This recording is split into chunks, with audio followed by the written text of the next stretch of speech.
અત્યારે મારી સાથે ધારાસભ્ય પ્રકાશભાઈ વરમોરા જોડાયા છે। પ્રકાશભાઈ, શું કહેશો? જીતુ વાઘાણી દ્વારા આખો નિર્ણય કરવામાં આવ્યો છે, કારણ કે વિરોધની શરૂઆત સુરેન્દ્રનગરના ફોન્ટથી થઈ હતી અને આખો મામલો છે એમાં જ હવે વળતર વધુ મળશે એવી જાહેરાત કરવામાં આવી છે। હું સૌ ખેડૂતો વતી અને હમ સૌ વતી રાજ્ય સરકારનો અંતઃકરણથી આભાર માનું છું। હમ રાજ્ય સરકાર કાયમી ખેડૂતો, યુવાનો, ગરીબો અને મહિલાઓના વિકાસ માટે સર્વસ્પર્શી વિકાસ માટે કામ કરતી સરકાર છે। નીતિઓ લાંબા ગાળાની હિતને ધ્યાનમાં રાખીને નીતિઓ ઘડતા હોય છે। હમ મારી કોંઢ બાબતોમાં ખેડૂતો અને મંત્રી સાથેની મારી જે મીટિંગ હતી હમ ત્યારે મંત્રીશ્રીએ કીધું હતું કે સરકાર કાયમી ખેડૂતો માટે પોઝિટિવ નિર્ણય કરતી આવી હોય છે। મુખ્યમંત્રીશ્રીને પણ હું કોંઢના આગેવાનોને આજથી 3 મહિના 4 મહિના પહેલા લઈ ગયો હતો। મુખ્યમંત્રીશ્રીએ પણ ત્યારે ખેડૂતોને કીધું હતું કે ખેડૂતો માટેની સારી આયોજન સારું થઈ રહેશે। ત્યારે 3 મહિના પહેલા મુખ્યમંત્રીશ્રીએ અમને આગેવાનોને કીધું હતું। મારી સાથે અમારા કોંઢના 8-9 આગેવાનો હતા અને ત્યારે એમને કલેક્ટરને સૂચના પણ કરી હતી કે વેલ્યુએશનની દિશામાં વધુ કરીને તમે આપજો। અને પણ આજે નીતિ કરી દીધી એટલે આ નીતિના હિસાબે આખા ગુજરાતના બધાને ખેડૂતોને ફાયદો થશે અને સાથે સાથે વિકાસનું કામ છે એને ખેડૂતો સહકાર આપવા વાળા હોય છે। આપણી પ્રજા વિકાસને વરેલી પ્રજા છે એટલે આજે સુખદ ન્યાયમાં એક ઘરે દીવા થાય, સમાધાનમાં 2 ઘરે દીવા થાય। તો આનાથી આજે નીતિ ઘડી એનાથી ખેડૂતોને ફાયદો થશે, કંપનીઓના કામની સ્પીડ વધશે અને ટોટાલિટીમાં જે રાજ્યની જે દિશા છે વિકાસની, તેમાં દરેક વર્ગનો વિકાસ થાય। વિકસિત ગુજરાત 2047નું જે લક્ષ્ય છે એ સાકાર કરવામાં આ પ્રકારની નીતિઓ એ આપણી સ્પીડ વધારશે અને પૂર્ણ હું રાજ્ય સરકારનો અને સૌનો હું આભાર માનું છું, ખેડૂતો અને સૌ પ્રજા વતી।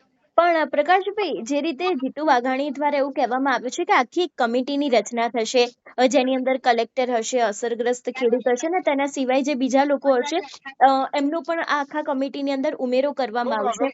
પણ એની અંદર કદાચ ખેડૂતોને કોઈ અસમંજસ હોય તો પછી હવે આ ખેડૂત કોની પાસે જશે? આખી જે કમિટી ઇન્સ્ટિટ્યુશનલ હોય, આપણે પોલિસી ડ્રીવન સ્ટેટ છે એટલે પોલિસી એવી રીતે નિર્ધારિત થાય કે જેમાં બધી બાબતોનું ધ્યાન રાખવામાં આવે। આનું જે હું સમજો છું, પ્રેસ કોન્ફરન્સમાં બધું હું આખી નીતિ સમજો છું, આમાં તમામ દ્રષ્ટિએ ખેડૂતોને બેનિફિટ થાય ને એ પ્રકારની આખી આ નીતિ બની છે। એટલે અને માનનીય મંત્રીશ્રીએ એક ઉદાહરણ આપતા સમજાયું પણ ખરું કે કોઈન્ટમાં જે 2,38,000 મળે છે એ કિસ્સામાં 18 લાખ સુધી મળવા પાત્ર થશે। એટલે જે નીતિ રહી ને એ અતિ સારી નીતિ કહેવાય અને એ જે આનું કેલ્ક્યુલેશન કરશે એટલે તરત જ એના સમજમાં આવી જશે। અને બીજી એક વાત કે જે ભાવો વધ્યા છે, આજે ગેપ ક્યાં હતો કે છેલ્લા 3-4 વર્ષમાં અમારે કોઈન્ટ હોય તો માનનીય મુખ્યમંત્રીશ્રીએ એટલા બધા રોડના કામો આપ્યા અને મારા ત્યાં બાગાયતનું વાવેતર એટલું બધું વધ્યું એટલે છેલ્લા 3-4 વર્ષમાં જમીનના ભાવ 4 ગણા 5 ગણા વધ્યા। તમે કોઈ પણ પૂછો ને તો ધાંગધ્રા હળવદ વિસ્તારમાં જમીનના ભાવ છેલ્લા 3 વર્ષમાં 3.5 વર્ષમાં 4 ગણા 5 ગણા વધ્યા।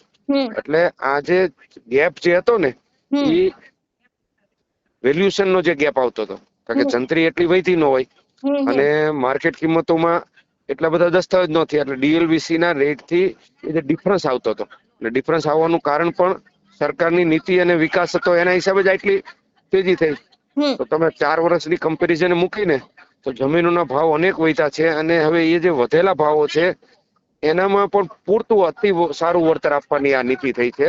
એટલે ખેડૂતો પણ ખુશ રહેશે અને તમામ દ્રષ્ટિએ આ ફાયદો થશે। બિલકુલ। પ્રકાશભાઈ, એક છેલ્લો સવાલ પૂછી લઉં। જે રીતની પરિસ્થિતિ થોડા સમય પહેલા ઊભી થઈ હતી, એટલે કે ખેડૂતો છે એ લોકો આંદોલન કરી રહ્યા હતા અને સરકારે એ બાદ નિર્ણય કરવો પડ્યો છે, તો શું સરકાર આંદોલન બાદ જ આ નિર્ણય કરવાની હતી કે પછી આની પહેલા કે આ વિષયને લઈને વિચાર્યું હતું ખરી?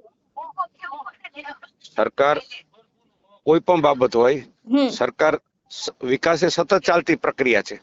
એટલે જ્યાં જેવી રીતે થાય, સવાલ કોને શું કીધું, કોને રજૂઆત કરી કે શું ન હોય, સવાલ તમે નિર્ણય કરો છો ત્યારે તમે કઈ દ્રષ્ટિથી કરો છો, તો તમારો નિર્ણયમાં તમે કઈ લક્ષથી કરો છો. આજે આપણે નીતિઓ બનાવતા હોય, ગરીબો માટે નીતિઓ બનાવતા હોય, તો એ જેમ ગરીબ વર્ગ હોય, પછી મધ્યમ વર્ગ હોય, તો એ નીતિઓ રહી સતત બનતી હોય છે. તો એ કોઈનો સરકારનું કામ જ આ હોય છે કે ગમે ત્યાંથી રજૂઆતો આવે એના પછી નિર્ણય કેવો કરે છે. તો એ ખેડૂત લક્ષી આ નિર્ણય કર્યો છે અને વિકાસ લક્ષી આ નિર્ણય કર્યો છે, એ મહત્વનું હોય છે. રજૂઆત તો કયા પ્રકારથી એ મહત્વ નથી. અને એમાંય પણ માનનીય મુખ્યમંત્રી શ્રી ભૂપેન્દ્રભાઈ પટેલ સાહેબ, એ ગુજરાતના નસીબ છે કે ગુજરાતને આવા મુખ્યમંત્રી મળ્યા છે. સર્વજન હિતાય સર્વજન સુખાય. હું બહુજન હિતાય બહુજન સુખાય નહીં, સર્વજન હિતાય સર્વજન સુખાય. એમને મન દરેકનું હિત અને દરેકનું કલ્યાણ થાય, દરેકનું મંગલ થાય, આ ભાવથી કામ કરવાના છે. મને આજે યાદ છે કે 3 મહિના પહેલા અમે કોંઢના બધા આગેવાનને મળ્યા હતા, અને ત્યારે મુખ્યમંત્રી શ્રીએ એ મારી સાથે 9-10 આગેવાન હતા, અને સાહેબે અહીંયા ડ્રોઈંગ દોરીને એવું કીધું હતું કે હું આમાં એવી નીતિ બનાવવાનો છું કે અહીંથી આ નીકળી જાય ને થાંભલો, પછી બાકીની જમીન પણ એની ફ્રી થઈ જાય ને, એટલું એ વળતર મળી રહે ને, એ પ્રકારની હું નીતિ બનાવવાનો છું. અને આવું મુખ્યમંત્રી શ્રીએ, હું આ તમને જે કહું છું ને, ઈશ્વરની સાક્ષી હું કહું, મારી સાથે 9 આગેવાન હતા, તો મુખ્યમંત્રી શ્રી અમને 3 મહિના પહેલા વાત કરી હતી. એટલે મુખ્યમંત્રી શ્રી નું જે સંવેદનાનું લેવલ, સૂઝબૂઝનું લેવલ, એ બહુ ડેપ્થ વાળું છે. હું પુનઃ આપના માધ્યમથી રાજ્ય સરકારનો આભાર માનું છું કે એમને અમારા ખેડૂતોનું, અમારા લોકોનું કલ્યાણ થાય એવી નીતિ ખેડી છે. એના માટે હું આભાર માનું છું. બિલકુલ પ્રકાશભાઈ, આપ અમારી સાથે જોડાયા એ બદલ આપનો ખૂબ ખૂબ આભાર.